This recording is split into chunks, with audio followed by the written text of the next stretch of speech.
Ég hef bara áhyggjur. Já, ég veit, þú skilur þetta bara ekki akkurat núna. Ég þarf ekki að borða, ég þarf ekki að sofa. Þú verður að borða eitthvað. Getur þú látið Ég borða eitthvað. Ég borða nóg. Ok. Passa líka upp á svefnin. Ha? Þú verður að passa upp á svefnin, það ótrúlega mikilvægt. Já, ég er að sofa, ég er að segja það. Ég er að sofa nóg, ég er að borða nóg.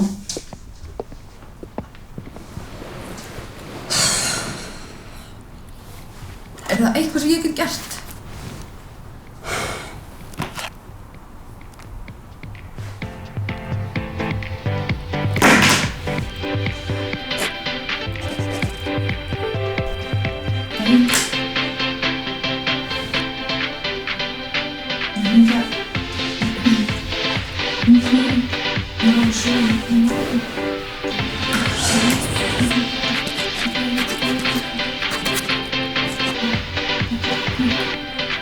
Geturðu bara aðeins gefa mér smá friðina, bara smá.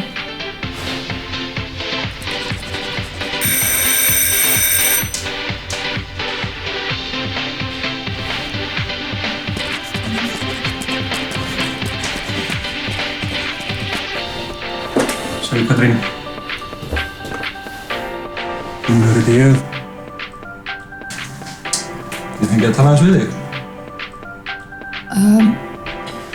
Hendar ekki alveg vel núna. Ég skil. Vinirnir höfðu samband við okkur þar sem að þeir telja að þér líði ekki vel akkurat núna og gæti jafnvel verið hættuleg sjálfur þér eða umhverfið þínu. Það er bara... Þetta er misskilningur bara. Ég er bara mjög upptekinn. Ég skil. Við viljum endilega að þú komir með okkur þannig að við getum passað upp á þig, passað að tekið lyfið þín og fylgst með þér. Nei, það er ekki í boði. Bara, það getur ekki gerst núna. Já, þú fara með þér núna. Já, bara ef ég gæti fengið samt... Nei, þetta... Ásök. Ég þarf að fá að klára þetta.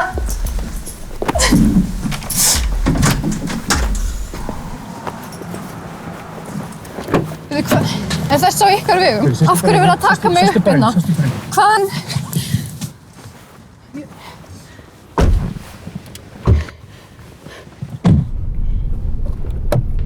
Ég þarf svo mikið að klára eitt. Þetta plan er alveg rústa núna, sko. Af hverju má ég ekki prófa að klára þetta? Svo mikið kjaftaði, sko. Getið þið bara eitthvað tekið mig út af heimilinu mínu og læst mig inn í einhvernum bíl? Þetta er svo mikill misskilningur. Var það Ása sem hringdi? Við erum bara aðstoða lækni. Ég vil ekkert hitta lækni. Ég þarf ekki að hitta lækni.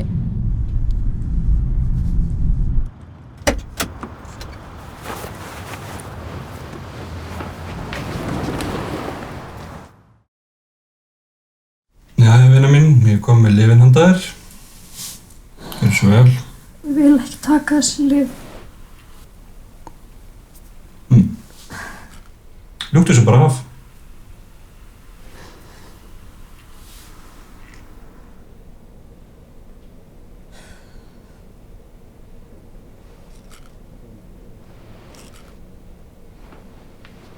Þvingun gagnvart veiku fólki er aldrei réttlætanleg. Sýnum mannúð í verki.